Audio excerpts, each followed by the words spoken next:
How to live free, how to be free. Two things are obvious. First of all, we know everyone wants to be free. The next thing that is obvious, no one knows what freedom means. If they know, it is not the freedom they want. Certainly no one who claims they want freedom explains how to quantify and measure it. If freedom cannot be quantified, how do you know you have it? How can you prove you do not have it? If you do not know how to validate their level of freedom or confirm freedom exists in a scientific or objective way, why are you talking about it? Freedom is a sprite, a will-o-wisp. We see freedom out of the corner of our eye and grasp futility for it our dreams. But it is never where we are looking. What is freedom really? How can it be measured? Would we know it if we bumped against it even by accident? If you look up freedom on Google, one finds listings for businesses selling various forms of what they think freedom is. If a definition is looked for, 3 different versions pop up. Freedom is first of all the power or right to act, speak, or think as one wants without hindrance or restraint. In this view, freedom is the freedom of choice. A more pragmatic version of freedom is where freedom is defined as the absence of subjection to foreign domination or despotic government. But is there any other kind of government? How are to be free of government? On a more personal level, we are told freedom is the state of not being imprisoned or enslaved. Freedom can be considered to be the ability to do, go, speak as one wills. Though freedom means one can think as one chooses, this is a pretty weak sort of freedom. The fact is, no one cares what one thinks, so long as no one knows what you are thinking. It is when you let your thoughts into the world, and they appear as an action, that thoughts begin to matter. The problem is that apart from our thoughts, there is no freedom. We can never speak, act and go as we choose, nor are we prepared to give this level of freedom to anyone else. We ought to ask why that is. If we are all for freedom, why do we not want anyone to be free? If we supported freedom, we would eliminate all law, and even the state would be eradicated.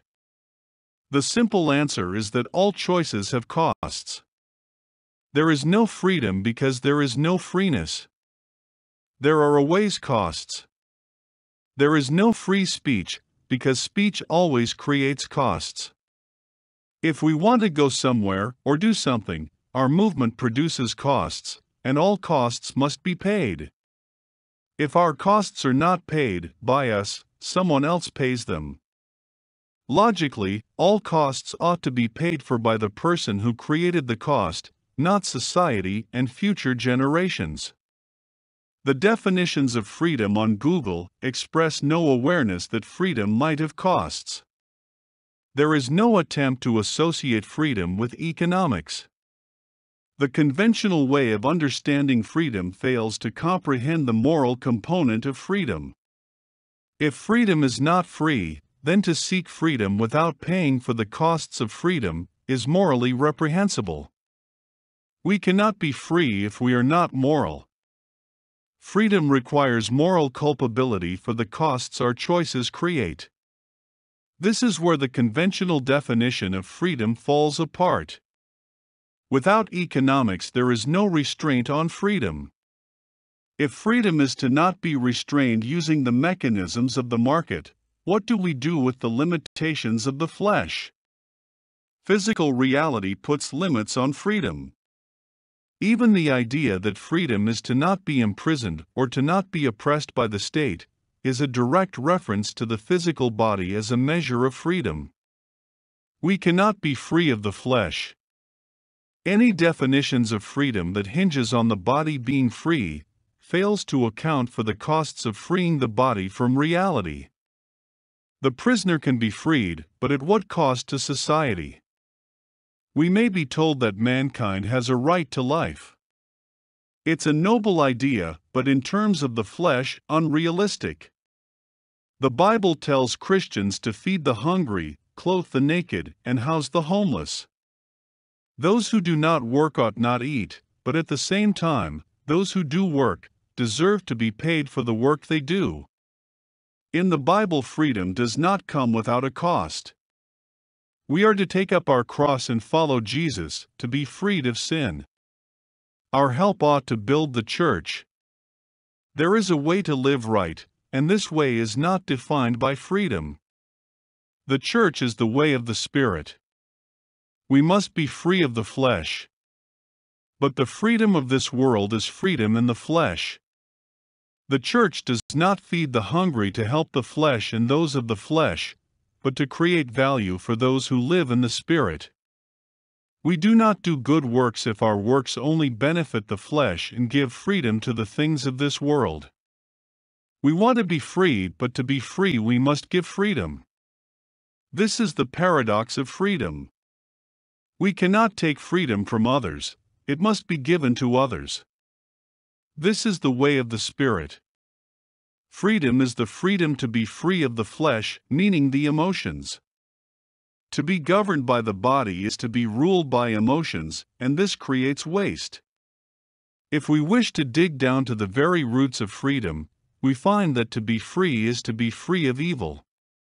Evil is the destruction of what God has given us. Sin is the destruction of our own value. We want to be free of the destruction of value. We want to be free of waste. There is no other freedom.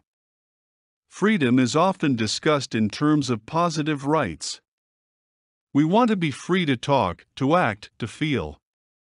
All of this comes down to a desire to be free of the cost of others. But others always have an impact. Who is less free than the mother with a baby? We can be free in the middle of a desert, in a forest, or on the ocean, away from people. This is not the freedom we want. We want to be in civilization, but not imposed on by civilization. Negative impacts are costs because they are synonyms. Costs have negative impacts because this is what a cost is. Costs are negative values which take values from the positive value. All negative impacts on a business reduce the balance sheet amount. Slavery is a negative impact on a person because his or her value is reduced. If you do not want to yell fire in a crowded theater, making it illegal to do so does not infringe on your free speech. In fact, we do not want this kind of behavior permitted. We do not care that we are not allowed to move into a jail cell. This is not an infringement upon our right of free association. We do not want laws prohibiting us from living in our home, but only if this is where we wish to live. We do not like laws that restrain us. We want laws that restrain others. We want laws that allow us to do what we want to do, but do not care about laws that stop us from doing what we have no interest in doing. To live free, however, is to live without costs. That is the true meaning. To have free speech and all the other rights are to remove all costs and therefore accountability. But is this what we actually want? Accountability is the imposition of costs. Those who would be free are those who would not have others impose costs on them for what they do. We each need to pay our own way. To desire freedom and define this as having free speech, but is this the same thing as claiming speech cannot create a cost for others? Because if your actions are creating costs, what right do you have to demand immunity from the mechanisms of the market? What right has anyone to expect freedom to mean freedom from accountability? Yet, more and more freedom has come to be code for avoiding the cost of one's choices. The left's narrative is grounded in finding ways of claiming resources without picking up the check. But we know reality is not so simple. We cannot survive as a charity. We need the market. We need specialization, and to get it we must have economic exchange. Life is not free because humans are not free of the wants of others, far from it. To have freedom to the highest degree requires we permit ourselves to become dependent on others to the highest degree. The choice we have is to be dependent on exchanges or on charity. Dependency on our own abilities leaves us dependent on one of the least capable persons.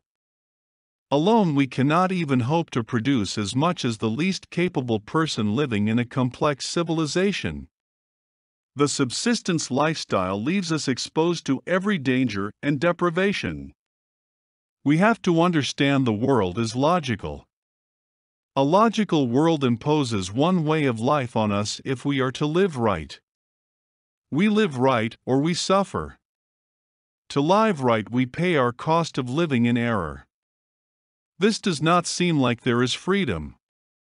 However, when we accept accountability for what we do, when we pay our costs, we give freedom to others. If we live in a way that is wrong, we create costs. Creating cost is not wrong, but living wrong and creating costs creates costs that cannot be paid for by us. We put ourselves in a deficit. Living right is living in a way that is productive, even profitable.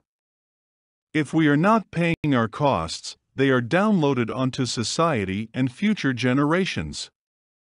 The avoidance of costs does not create freedom for us, though people think it does. Stealing creates costs for others, which means what they created is wasted because it goes to paying for our mistakes, something that ought not to have been done in the first place. The most effective use of things is to use them in a way that creates sufficient value that value need not be transferred in from elsewhere. If our use does not create value, it externalizes costs. Our use wastes what we do and what others have done. These are logical conclusions. The reasoning cannot be refuted, nor can the conclusions be circumvented. If we do not live right, we create problems for other people, we destroy their freedoms. There is only one right way to live, and that is the way that produces value. We could say the way that produces the most value is the best way to live. It comes down to the same thing. If we are not doing the best we can and producing the most value we can, we are not only wasting what we have, we are not generating the level of civilization we could have. Values can be quantified, and quantified values can be given an economic correlate. Our waste can be given a dollar value, and we can be billed the amount we owe to others. Civilized man ought never permit waste to go unbilled. Waste is not logical, and to permit waste is not logical, and if civilization is the product of logical living, then waste is antithetical to civilized living. There is no justification for permitting waste to take place in a civilized setting. As civilized beings, we are required to create value, or ought to be. There is no logical reason for destroying value. But this is what evil people do: they destroy value. Sin destroys personal value, and evil destroys the values of a community. Sin can be corrected on the personal level, but evil requires a community response. To live free is costly because it requires someone else to pay our costs. As civilized persons, we ought to ensure we do not have to pay costs created by others and others do not pay our costs. To live free is to live without parasites. Civilized man must be accountable, and we must make others accountable. Those who do not produce do not eat, meaning there is no need for the state. People have to be productive and produce things of real value. This level of accountability poses a serious problem for civilized man. There are many people who do not wish to work, but imposing accountability on our culture changes the way we think about ownership. If we are to be accountable and not create costs we do not pay for, we have to pay our costs out of what we bring to the table. If we are not to be a freeloader, first and foremost we cannot freeload off of God. The physical world was not created by us. Mankind cannot own what we did not create. There is no feasible way to legitimize man's claim to an asset. Assets are what we think of as the real world. How can humans be free in a world we did not create? How can we just take what does not belong to us and think we are entitled to whatever we can grab? We can use what we see if we see them as assets, that is, things that need to have value added to them.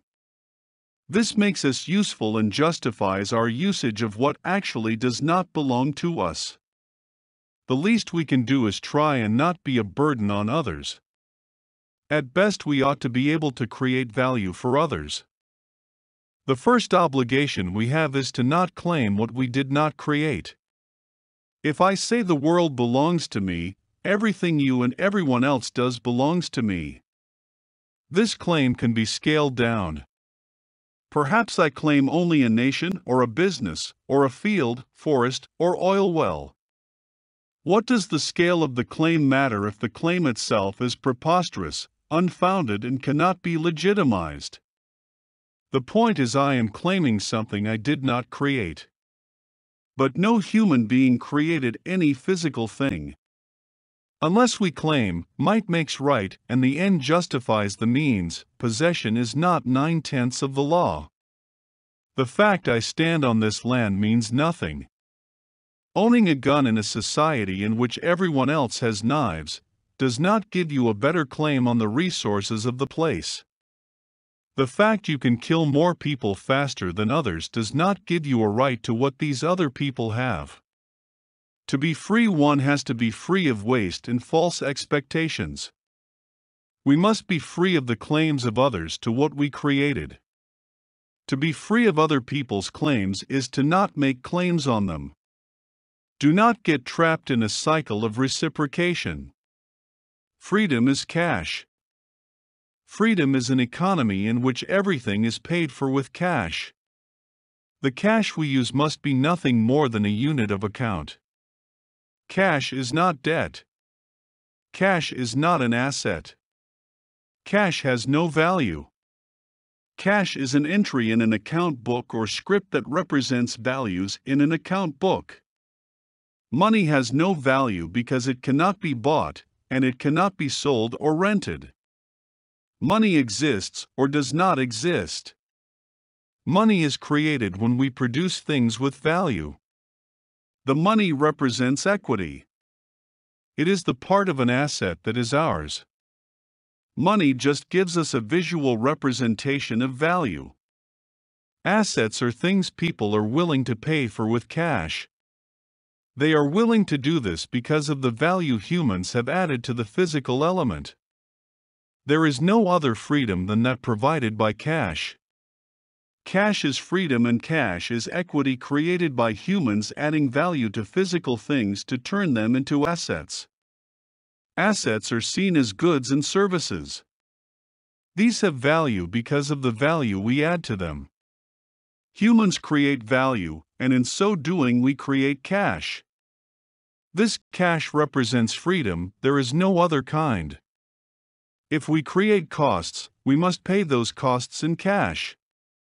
If we do not have cash, we must work to create value, and therefore cash. Then we have a measure of freedom. All other forms of freedom is an illusion.